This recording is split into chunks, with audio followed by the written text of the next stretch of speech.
Entonces, abo como gobierno, ta mantener, ta sigue assim aqui, de simplesmente ignorar o grupo grande de gente para uma coisa que é importante para nós, em verdade, essa está uma causa para bular um governo, se por exemplo, a MPB não estava a querer cooperar com o acordo que nós chegamos com o Sr. Kroon.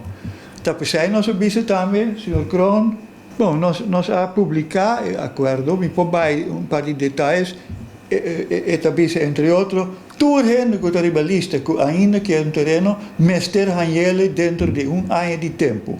Este sim, o governo tem 6 lunas para preparar terreno para Duna, para sobre se não te põe terreno, se não te preparar terreno, para Duna nenhum terreno. Então, tem que preparar terreno para mim, tem mais ou menos 200 agora que a maioria da terreno não chiquito tem é barrio não.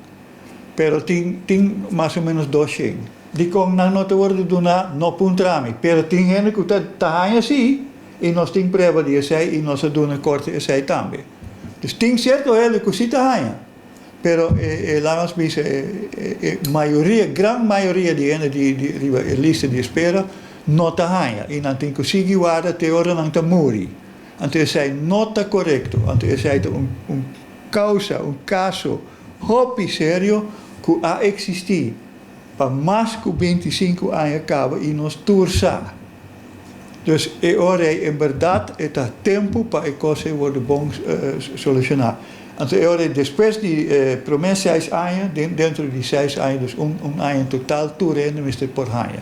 Tu rende que seriamente quer trazer caso Mr. Porhanha terreno.